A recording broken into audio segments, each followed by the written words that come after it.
chère Coutrillonne, chers Coutrillons, chers amis. Alors, en ce 8 mai, comme chaque année, on se rassemble tous, nous nous rassemblons pour nous souvenir, pour commémorer la victoire, évidemment, des forces alliées sur le nazisme. Et puis pour honorer aussi ceux qui ont combattu, ceux qui ont résisté, ceux qui sont tombés pour notre pays, pour la France. Mais cette année, contrairement aux années précédentes, je n'ai pas forcément envie de vous faire un discours comme d'habitude. J'ai envie de dépasser ces chiffres, ces dates et un discours traditionnel. En ce jour, j'aimerais que nous prêtions l'oreille à ces voix qui sont venues du front. Ces voix qui ont traversé le temps, les tranchées, le froid, la peur, parfois même, souvent et la plupart du temps, la mort. Ces voix de jeunes hommes écrivant à leur mère, à leurs fiancés, à leurs enfants, des mots simples, mais d'une puissance bouleversante. Je souhaite aujourd'hui, ensemble, qu'on les entende et qu'on entende leurs lettres, parce qu'elles sont brutes, vous allez voir, parce qu'elles ne trichent pas, parce qu'elles disent mieux que n'importe quel beau discours ce que fut cette guerre, ce que fut cette jeunesse qui a été volée, ce que fut cette humanité blessée. Alors avant d'aller plus loin, avant de parler de mémoire, de transmission, de vigilance, je souhaite qu'on écoute, non pas avec des oreilles du protocole, mais avec ce qu'il nous reste du cœur, de lucidité, puis aussi de conscience.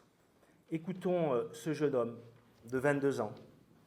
J'imagine que vous les jeunes, vous n'êtes pas très loin de cet âge-là.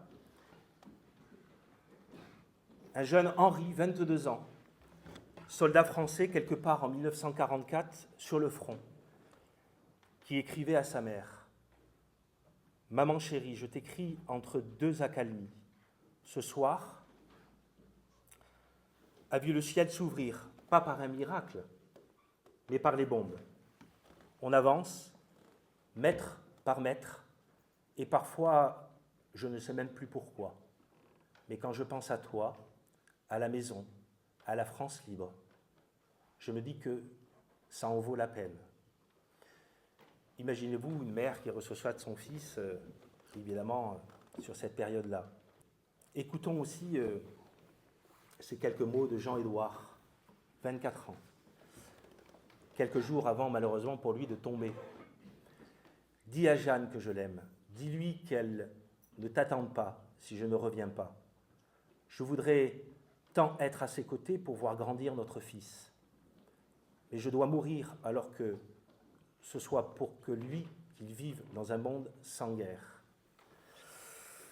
Alors évidemment, ça prend, hein, parce qu'on s'imagine à cette époque, à ce moment précis. Alors, après avoir lu ces quelques mots d'Henri et de Jean-Édouard, l'idée c'est de rebondir là-dessus. Et je me suis posé la question de savoir comment rebondir après ces mots aussi touchants. Et en fait, il m'est venu à l'esprit de dire « et si je leur écrivais ?» Alors j'ai eu envie de leur répondre, simplement, humainement, comme on écrit à quelqu'un au fond qu'on n'a jamais rencontré, mais à qui on doit beaucoup, à qui on doit tout au fond. J'ai donc imaginé une lettre que j'aurais pu leur écrire aujourd'hui en 2025 et je vous propose de la lire. Cher Henri, cher Jean-Édouard, je vous écris depuis un monde que vous n'avez jamais connu, un monde que vous n'avez pas vu naître, mais auquel vous avez tout donné. Alors tout d'abord, merci. Merci d'avoir tenu bon quand tout vacillait. Merci de vous être levé là où tant d'autres auraient voulu fuir. Merci d'avoir aimé la France au point de lui sacrifier votre jeunesse. Mais aujourd'hui, je dois aussi vous dire la vérité. Je vous écris pour vous raconter ce monde que vous avez contribué à libérer.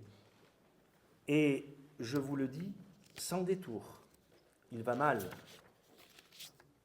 La guerre est de retour en Europe et dans le monde. À vrai dire, elle n'a jamais totalement disparu. Et puis, il y a notre pays, la France, la vôtre, la nôtre, libre, oui, mais fracturée, fatiguée, méfiante, divisée. Ici, les mots eux-mêmes semblent avoir perdu leur sens. On parle de république, mais on oublie parfois ce qu'elle exige, cette république. On parle de liberté, mais on refuse à l'autre le droit de penser autrement. On parle d'unité, mais chacun reste campé dans sa colère. Ici, le doute grignote l'espérance. La violence remplace souvent le dialogue. L'engagement collectif a reculé. Le chacun pour soi s'est installé. Vous vous êtes battus jusqu'à la mort pour l'unité d'une nation. De notre côté, nous sommes souvent incapables de nous rassembler autour de ces principes les plus simples. Liberté, égalité, fraternité. Vous qui écriviez en espérant un monde de paix, que diriez-vous de ce monde-là?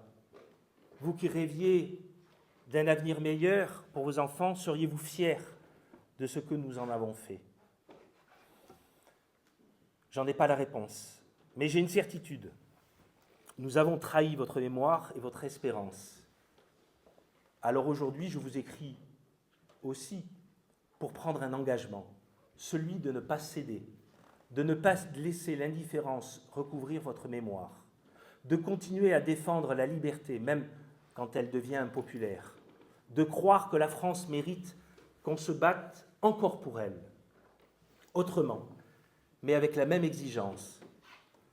Nous ne connaissons pas la guerre comme vous, mais nous connaissons l'urgence d'agir, de parler vrai, de rassembler. Je vous écris avec gravité, mais je vous écris aussi avec espoir, parce que votre courage ne s'éteint pas, il vit en nous, en tant que nous aurons la force de vous écrire ce que nous ne renonçons pas. Ne retenons pas, s'il vous plaît, que cette date du 8 mai, même si c'est un symbole. Retenons leurs prénoms, Henri et Jean-Édouard. Repensons à leurs lettres, à leurs sacrifices, à leur jeunesse perdue. Et puis, demandons-nous, chacun, en conscience, que faisons-nous aujourd'hui pour faire perdurer leur héritage? Vive la paix, vive la République et vive la France.